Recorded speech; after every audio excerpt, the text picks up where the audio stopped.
Alright, hello, welcome back to another video on this channel. This video is going to be very important. So if you're someone who's pursuing data science, business analytics, IT, make sure you watch this video till the end. This is my friend Gaurav. He pursued a Masters of Data Science from Monash University in Melbourne. Now we are here in Adelaide and he's working for a very reputable organization. That is the intro for the video, for the topic of the video, but give a brief introduction about yourself, where you're from, how long you've been in Australia for. So my name is Gaurav Aswani and I am basically from Pune. I did my bachelor's in computer science, and before that I did a diploma for 3 years, same in computer engineering. I also worked a couple of years at an organization named Savage back in India. And after that I came. What designation was it? It was more of like a quality assurance engineer that then turned into a kind of a data quality assurance engineer. Got it. That's where when I came to know that how important data is in day-to-day life. Yeah. And sorry, not talking about all the fluff, but everybody keeps talking about data, AI, coding. Can you mention a couple of technical skills that you were working on in that role back in India? It was more of working on SQL and Lovely. a bit of Python. Lovely. That is what I was after. Cool. Yeah, and after like finishing my role, I did work for exact 2 years, and then I started pursuing my master's at Monash. I came to Australia in July 2019, and it's almost now 6 years. Yeah. I worked at one of the organization named UniSA initially for like 6 months. It was a contract role, and then I worked at PwC for like 2 years, and now I'm here in this most reputable organization, as you said. Cool. That's how my journey has been. Lovely. So let's break that down a little bit. I've already made a video around with students who are pursuing data science and why they chose University of South Australia, why they chose Adelaide, how one of their friends is also pursuing the same degree that you pursued from Monash. Just very briefly, why did you choose Melbourne? Why did you choose Monash? Why didn't you go for a regional area for PR purposes, which a lot of people are guided, or a lot of people are wanting to go towards? Okay. The only reason I chose Melbourne was because I had my uncle staying there. Okay, fair enough. So so I was a bit confused between Adelaide and Sydney. Okay. So when I went to the migration agent back in India, so I got admission from a couple of universities. One is UniSA, and then I got from Monash, and one from UNSW, University of New South Wales. So what happened was, when I was looking at the curriculum and everything, I realized that Monash has more of a detailed course when it comes to data science, and it was covering all the necessary subjects and topics that I wanted to pursue. So yeah, that was the motivation. Second motivation was like my uncle was in Melbourne, so I knew that if there is anything, if I need any help, I can rely on someone. But one thing that came up in that conversation was that in their research was that they said that UniSA is more industry focused and Monash is more research focused. Is that correct? That's very true. So if you're doing your masters from Monash, so they'll teach you how to do research in a way where in the future, if you're working for an organization, you are capable of not only working, like you have the industry experience, and also you know when it is the right time for you to switch to research, because research is something that is offering a lot of money when it comes in Australia. And also after you complete your third semester, you have an option. Either you can pursue research or an industrial project. Yeah. That's where you can decide. Got it. Yeah. Got it. When you started applying for jobs, what sort of skills were employers looking for? Obviously you did your research. So what sort of technical skills were job descriptions looking for? What sort of soft skills were they looking for? And what was the criteria like? So when I started looking for a job, my main focus was to make sure that I have got good English speaking skills when it comes to because when you're working in data, you have to make sure that you have good storytelling skills. So that's what I actually worked on initially, and then I would say it is very easier for any individual to learn technical skill, but it's very difficult for a person to learn a soft skill. Got it. Okay. So try working. I would like ask people to try working on soft skills more often, because technical skill they'll teach you. They have to teach you. Yeah. Okay. It. They will do a 6 months or like 3 months course for you, and then they'll Mm-hmm. teach you everything that you need to work on for them. But soft skills, yeah. Got it. And since the thing is that, we always talk about a lot of it is on the job, a lot of it is, post your interview once you're onboarded.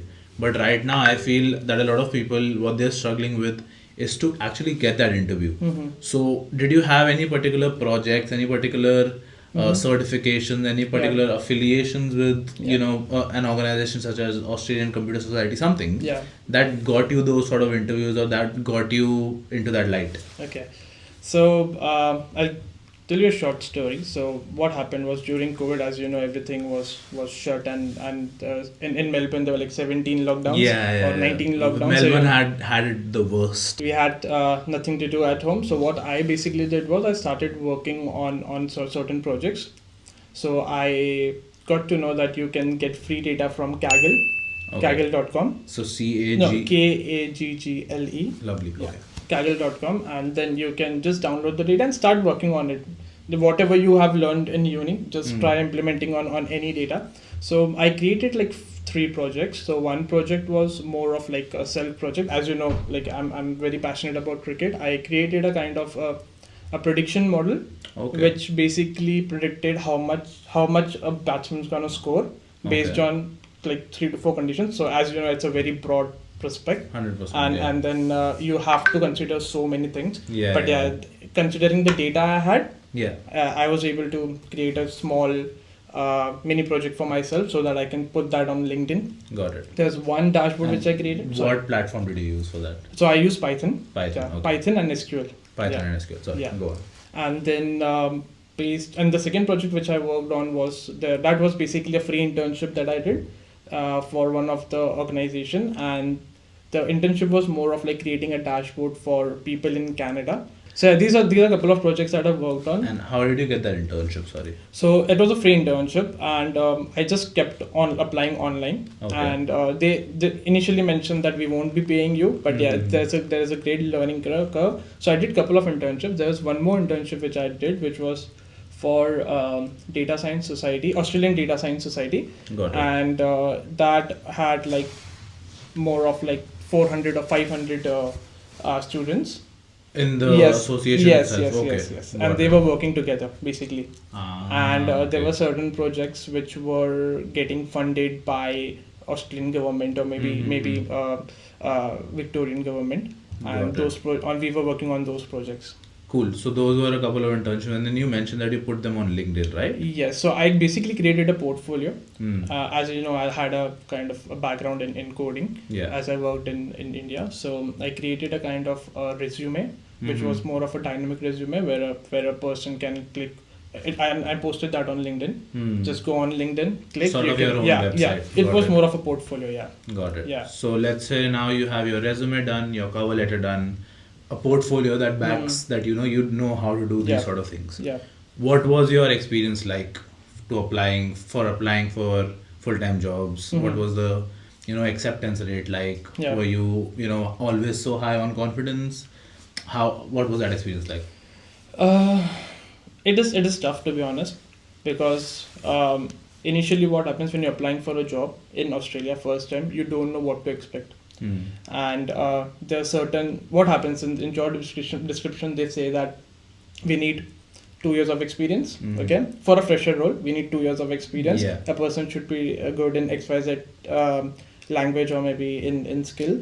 And then also you have to make sure that you have certain certification. But what happens is you have just graduated, okay, and obviously you won't be having 2 years of experience. I had, it's fine, but not everyone would be having it, and that is only for a fresher role, and that pays you around like $60,000. I'm not demotivating you. No, it's the reality. That's the reality right now. But don't get afraid. Even if they say they need like 2 years of experience or something, just go for it. Just apply. See what will happen. You will get rejected. That's fine. And you spoke about acceptance rate. I would say out of 10 interviews during that time, I used to get around like 3 callbacks. Okay, because that was still better than as compared to what was happening in 2019. And when I spoke to my seniors. Yeah. You used to get one or maybe like two callbacks. Wow. Okay. So yeah, but the experience was really good. Try to work on yourself, because I'll tell you, the interview is all about, first is your skills, how you're trying to sell yourself, Yeah. and second is about luck. You need a bit of luck on that day. Got it. So just keep working hard. Cool, got it. And when it comes to the different job search strategies that you tried, so be that applying on LinkedIn, applying on Seek, recruitment agencies, what avenues did you pursue? So I chose two options. First is LinkedIn, and second is trying to get a referral from people. Got it. Yep, So that's very what I important, did yeah. was I chose LinkedIn for that as well. So I used to go to XYZ organization, see who was working there, what is the role, and because there are like 4 sections in LinkedIn. One Yeah. is job, and then you can also see the people in People, the 100%, yeah. So as soon as I used to apply for the job, used to see if there is anyone I know. If I Yeah. don't know, then I used to have a random normal conversation with them. I also met a couple of people, at Starbucks. So just to know how the role is, and To ask them for coffee, their yes, ideas. yeah. Got it, yeah. So Got this is how I started networking, Yeah. because this happened in 2021. Just the COVID just got ended, and Yeah. then people started to move out and go out and have food in restaurants. Got it. Yeah, so Got that was it. the best opportunity for me. Got it. So, I mean, you've been in the industry in this occupation for 2-3 years now, Yeah. right? Worked at 3 different organizations. 2 of them are, very big names, probably across Australia and across the world as well. If I talk about the current situation, the current job market, what is it like? What are you hearing from your colleagues who maybe are joining your team now? What is the chatter? So that's a very tricky question, I would say. So if you're asking me, I'll be very very Yeah. honest about that. Yeah. And if you're looking for a job in Adelaide, you'll if there are 10 jobs in the market, okay, and the Yeah. 10 jobs are getting posted in Adelaide, out of 10 you will end up getting an interview for 1 or 2 for Okay. data science. Yeah. That's what I actually faced when I was looking to switch back Yeah. in 2022 Yeah. from PwC to this organization. Yeah. And if you're in Melbourne, the acceptance rate is really good. You can see more than 30 to 40 jobs every day in Melbourne and Got Sydney. it. New jobs being New posted. jobs, yes. Got yes. it. The problem in Adelaide is that you will get a job. It's not, say, I've got my friends who have, everyone has a job. Everyone Yeah. who was working with me or did pursue masters at Monash and came to Adelaide. So they have a job in Adelaide. But the issue is that whenever the job comes in the market, they post the job, but then someone internally actually takes up the job, and Got they it. hire internally. Got it. So that's the issue. Got it. And Got in Melbourne, it's more of there are 30 to 40 jobs every day, and you can just keep applying. You'll eventually get a job in 15 to 20 days for sure. it. Got it. Yeah, To- if fresher, then it might take around a month or so. But Yeah. when it comes to a person who has experience, then 15 or 20 days is enough. Got it. All right. 2 questions there. Mhm. Right now, 2025, going into 2026, what are the technical skills and also soft skills that employers are looking for right now of data science graduates? For data science, it's more And of talk about different languages, Yes. different platforms, everything. yeah. So it's more of if you have a background, even if you don't have a background, it's fine. If you know Python, you know most of the things. Okay. Over that, so I'll say Python. I'll rate Python second. But if you know SQL or any query language which deals with database, it's a must. If you have a Azure or Amazon certification based on data engineering or data science thing, yeah, even Those that are is very a good. kind of a feather on the cap, I would say. And when it comes to soft skill, just make sure you have good data storytelling, Storytelling, yeah. storytelling skills. Data visualization. Visualization as is well. more Tableau, of- Power BI. No? Tableau, I basically work on Power BI right now. My role revolves around Power BI, Got it. so it's a bread and butter for me. So I would say data visualization is also more of a technical skill, Got it. Power BI and Tableau. Yeah. And soft skills is more a data like storytelling. If you've created a dashboard, let's say, and then you just have to make sure that you are able to present that. Yeah. And you need to know how to communicate with a stakeholder, because most of the time you have to get the requirements from them. Based on the requirements, then you create a dashboard, or maybe like you may work on the requirements. Got it. And let's say I put you in a situation where you graduated now in 2025. Yeah. What are your strategies going to look like? What are you going to do now to make sure that you secure a full-time job? First of all, I'll do the same thing. I'll just keep on applying. I'll apply for like 50 jobs a day on LinkedIn. Okay. And then secondly, I will try and create more connections with people, because now, as you can see, there's no COVID. I can just meet anyone, and then ask. And don't be ashamed. Like I'll just tell people, don't be ashamed, because see, everyone here is ready to help you if you're good at something. Got it. And you have to make sure that you reach out to them. Okay. And I'll tell you, there's also like a thing. If they are referring you, they'll earn something. I got to know that when I was studying. So I was asking for someone for a referral from PwC. And everybody is putting their hand up to refer me. And I'm like, see, I know that I don't have the right skills, so why is everybody referring me? Then I got to know that I think there's like a bonus of $500 or $1,000. $2,500 that a person gets if the person they refer applies, interviews, and is onboarded. Right? That's true. Got it. Okay, so now a very important thing, PR, because full-time jobs nowadays are really, really important for a PR, right? Congratulations, first of all, you recently got your grant, got your invite 20 months ago, but you got your grant now. Thanks so much. What are some things that people should take care of when applying for PR through this occupation? Be that particular occupations, particular designations they should be targeting, or something that came up during your process that you would like to highlight? So, PR. Mind this person has waited for like about 22 months for his grant. Go on. I would say there should be a separate TED talk for this topic.